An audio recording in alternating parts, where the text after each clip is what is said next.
If you're someone who struggles with night cramps, there's a good chance that the way you sleep is actually making your cramps worse.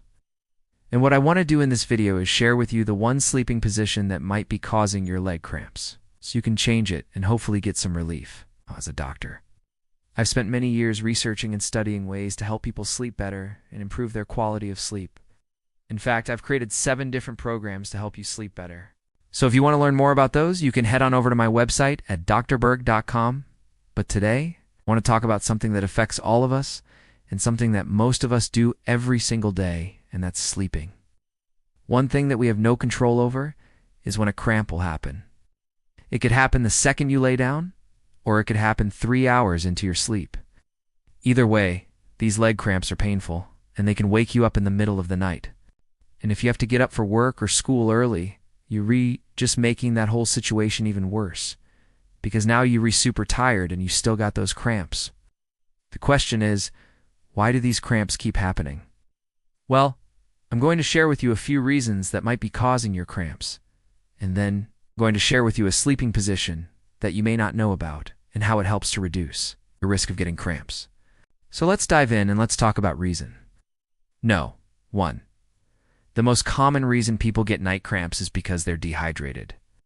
Now you may say, well, I drink plenty of water during the day, so why would I be dehydrated at night? You see, during the day we lose water through sweat and through the urine.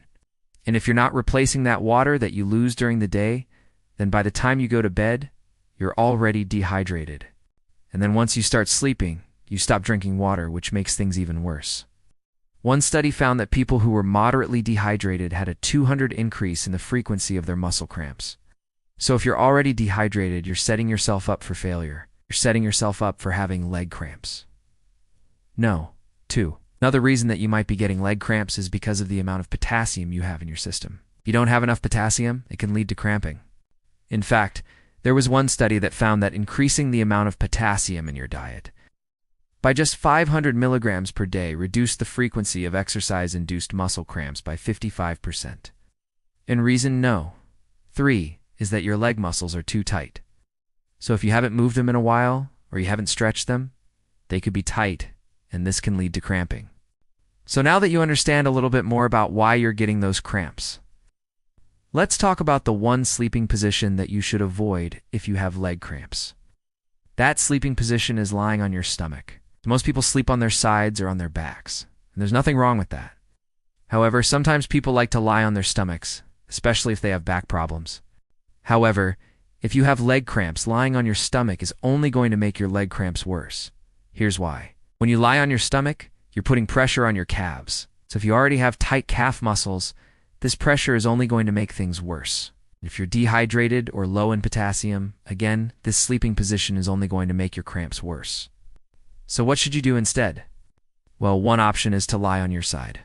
And I recommend lying on your left side if you have acid reflux or heartburn, because when you lie on your left side, you're actually reducing the amount of acid that comes back up into your esophagus. Another option is to lie on your back. Both of these positions are great options. However, sometimes people tend to think that lying on your back is not comfortable, especially if you have back pain. So here's what you can do. You can lie on your back and put a pillow underneath your knees. This actually takes pressure off your lower back and can help with back pain. Now, I know what you're thinking. What if I just want to lie on my stomach? I mean, I like that position. Well, if you really like that position, you can still lie on your stomach. However, I recommend just doing it for a short period of time. For example, maybe you take a nap on your stomach for 30 minutes, but then you transition to lying on your side or on your back for the remainder of your sleep. Now, if you're trying to lie on your side, here are a few tips to make that more comfortable. First, you can use a pillow between your knees. This will help keep your hips aligned and reduce pressure on your knees. You can also put a pillow underneath your stomach. This will help relieve pressure on your lower back and on your hips. And finally, you can put an extra pillow underneath your head. This will help align your neck and reduce any neck pain that you may have.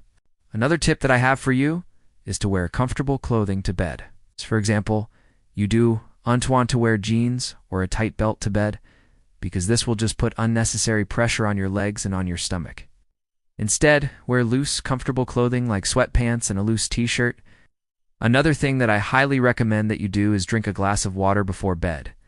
Now, I already mentioned that dehydration can cause leg cramps. But drinking water before bed has been shown to reduce the number of cramps that you have while you re-sleeping. Just make sure you're not drinking too much water right before bed. You don't want to wake up in the middle of the night to go to the bathroom. What I recommend is just a small glass of water, like maybe 8 ounces. You should also be careful about what you eat before bed. Spicy foods, caffeine, and alcohol should all be avoided before bed. These foods can all trigger heartburn and acid reflux, which can lead to more cramping.